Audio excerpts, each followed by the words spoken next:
Well, I hope you got some room on your plate this holiday season for some more John Cena, because we don't get enough of this motherfucker already. Oh, and how's about John Cena versus Randy Orton? I mean, we haven't seen that a million fucking times, right?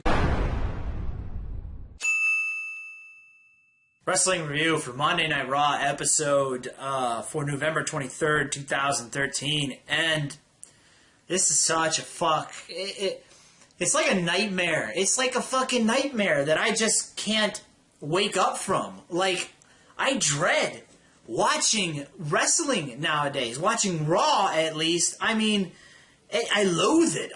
Looking forward to Monday night, I don't anymore. Like 3 hours? 3 fucking hours of this trash? And I'm not really going in any kind of order here, but this John Cena shit fucking sucks. I mean, it's killing it.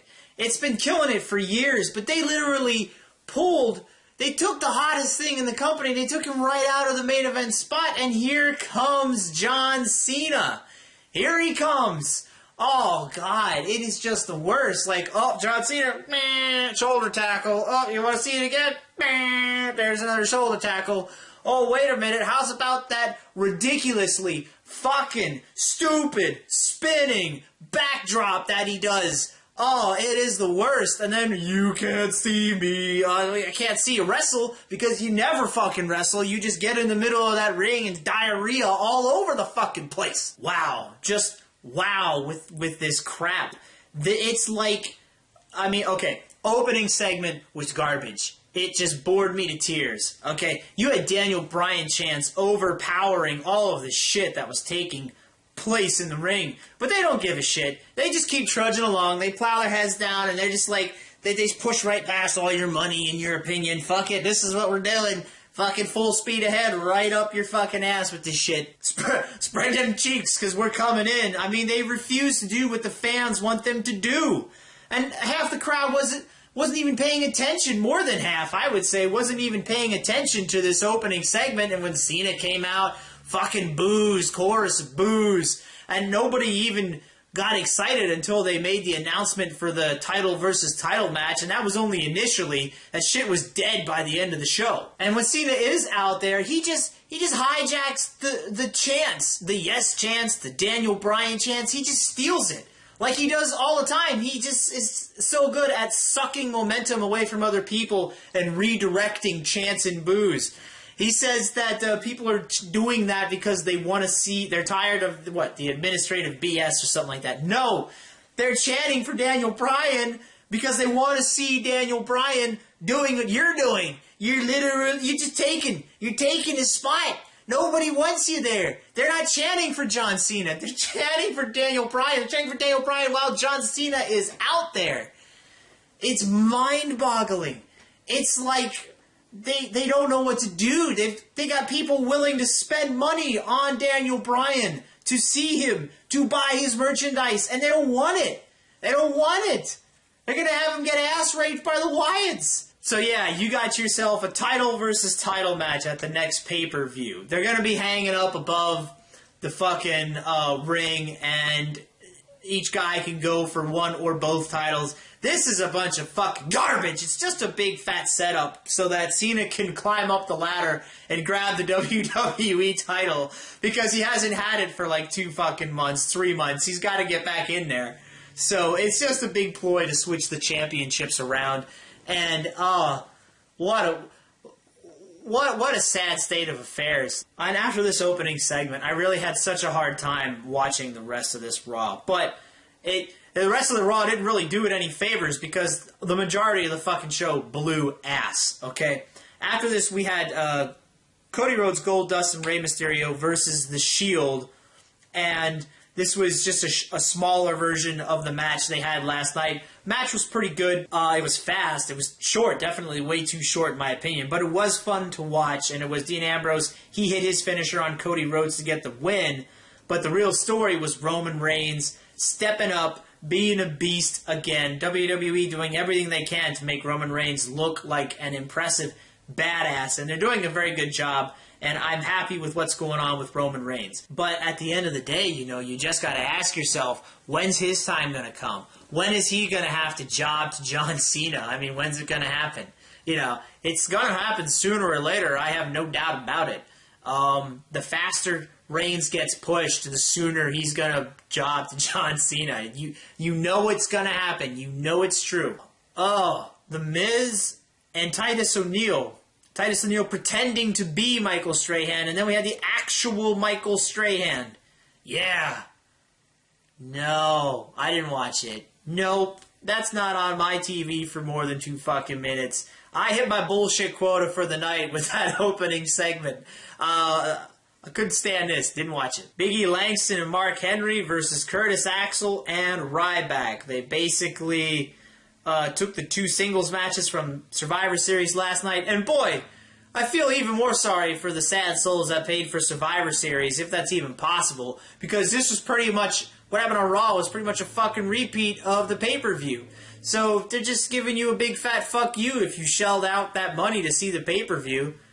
Jeez, man. Anyway, there were more Daniel Bryan chants during this match, and the crowd wasn't really into this match, and I really wasn't either. It was kind of slow, kind of boring. It was a jobber match for Axel and Ryback. Henry pinned Axel for the win. There you go. Oh, God. And then they thought it was a fantastic idea to repeat the exact same Divas match that happened on Survivor Series. And trust me, it was not a good idea. Didn't get any better than the night before. Skipped it. Okay, so after that we had Damien Sandow versus Dolph Ziggler in this Hamptons hardcore match voted on by the fans.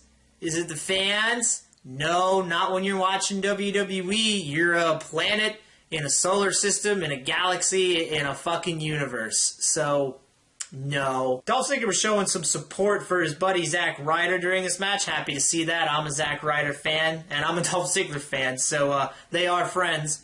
And he had the Long Island sports jersey on. I think it was a hockey team or something. And then that shirt got taken off, and under that he had an actual Zack Ryder shirt on. So that was pretty cool that he was showing support for his buddy who's not allowed on Raw anymore, unless it's to lose a match. This was another great match between these two with a goofy stipulation where they just did a bunch of spots.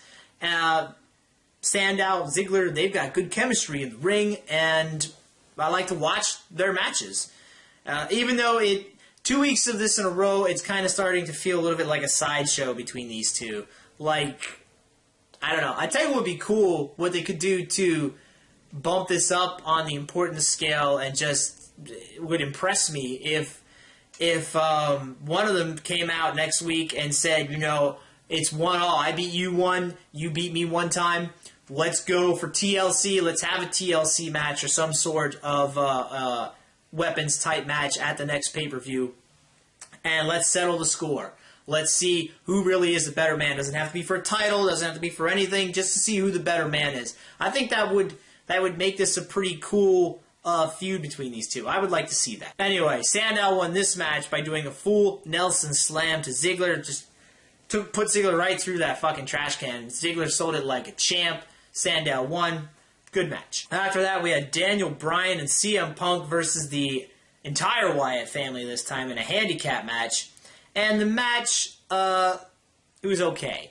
It wasn't anything great. It was pretty much just like the Survivor Series match from the night before, except Bray Wyatt was in there this time. It did get good towards the end. Daniel Bryan got in with the hot tag. He lit that ring up. And then the Wyatts started attacking everybody, or Daniel Bryan and CM Punk, so they got disqualified. And then we have Wyatts. They took Daniel Bryan backstage to get raped and drugged further away from the main event. Man, WWE really doesn't want Bryan anywhere near that main event. Even though the crowd was flipping out for him tonight, throughout the night, and the crowd was screaming no while this was happening. I gotta believe there were some fans out there screaming no because they didn't want to see Daniel Bryan continue this fucking stupid feud. And then we have Roman Reigns speared the shit out of him. And then we had the Wyatts come out and do a triple powerbomb to Punk in the middle of the ring. That was pretty good stuff.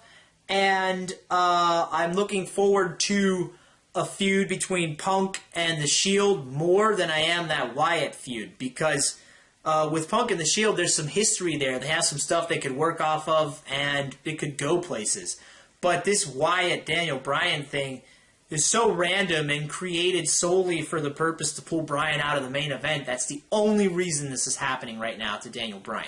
Fucking shit is unacceptable. Up next, we had The Miz versus Kofi Kingston. Miz is a heel. Still, he fucking is pissing me off. Nobody cares. He's not doing anything interesting, but he did win the match. He did win the match, but it was boring as hell, and I didn't care. Well, they followed up with another winner. Xavier Woods versus Heath Slater.